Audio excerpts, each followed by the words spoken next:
राजस्थान के एक छोटे से गांव कुंदरपुर में एक पुरानी, सूनी और डरावनी हवेली थी। ठाकुर हवेली। गांव के लोग कहते थे कि उस हवेली में रात के समय किसी लड़की की पायल की आवाज गूंजती है, जबकि वहां कोई रहता नहीं। सबसे ज्यादा डराने वाली बात थी लाल चुनरी, जो कभी कभी हवेली की खिड़कियों में उड़ती दिखती थी। शहर से आया हुआ युवक अमन अपने रिसर्च के लिए गांव आया। गांव वालों ने शुरुआत में ही उसे चेताया, बाबू, ठाकुर हवेली के पास भी मत जाना, वहां अनाया का साया है। अमन ने इसे अंधविश्वास समझकर नजरअंदाज कर दिया। रात को जब तेज हवाओं में उसका मोबाइल नेटवर्क चला गया तो वो रास्ता भटक गया और अनजाने में उसी हवेली की ओर चला पड़ा। हवेली का भारी दरवाजा बिना छुए खुद खुल गया। अमन डर तो गया, पर अंदर घुस गया।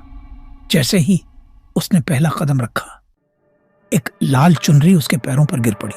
उसने झुककर चुनरी उठाई ही थी कि पीछे से एक मुलायम सी आवाज आई, मुझे ढूंढ रहे हो? अमन ने घूम कर देखा। सफेद लहंगे में खड़ी एक लड़की, चेहरा चांद जैसा, आंखों में गहराई और होठों पर धीमी सी मुस्कान। मैं अनाया हूं, उसने कहा। अमन को पहली ही नजर में उससे एक अजीब सी अपनापन महसूस हुआ।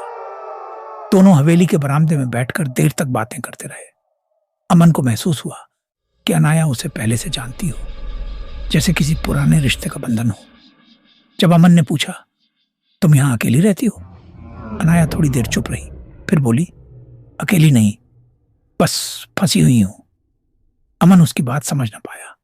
धीरे धीरे उसे पता चला कि अनाया ठाकुर की बेटी थी और वह एक साधारण लड़के राघव से प्यार करती थी। ठाकुर को यह रिश्ता मंजूर नहीं था। एक तूफानी रात ठाकुर ने अनाया को हवेली में बंद कर दिया ताकि वह राघव से न मिल सके। उस रात अनाया खिड़की से निकलकर भागने ही वाली थी कि हवेली का दरवाजा अपने आप जोर से बंद हो गया। उसके चीखने चिल्लाने की आवाज किसी ने नहीं सुनी।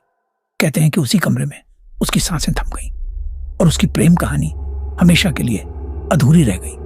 अब अनाया की आत्मा हवेली में भटकती रहती है, अपने प्यार को खोजती हुई, या शायद अपनी कहानी पूरा करने के लिए। अमन रोज उससे मिलने आने लगा।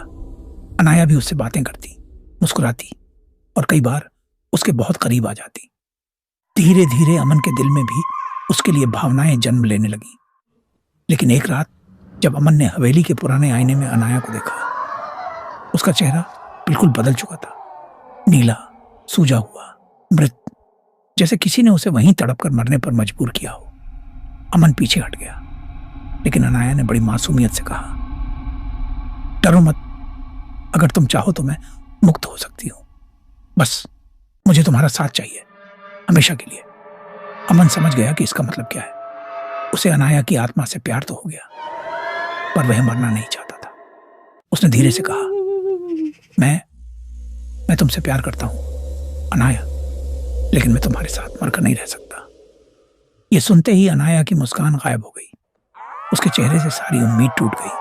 चारों ओर काला धुआं फैलने लगा। हवेली की दीवारें कांपने लगीं। अनाया धीरे से फुसफुसाई, ठीक है, मेरा प्यार फिर से अधूरा ही सही। और एक झटके में वह हवा में विलीन हो गई। हवेली का दरवाजा जोर से बंद हो गया। अमन डरकर बाहर भागा और कभी उस हवेली में नहीं गया। लेकिन आज भी हर रात ठीक 12 बजे उसके कमरे की खिड़की के बाहर लाल चुनरी हवा में लहराती दिखती है और एक धीमी सी आवाज सुनाई देती है, जो अधूरा था वो कभी खत्म नहीं होता।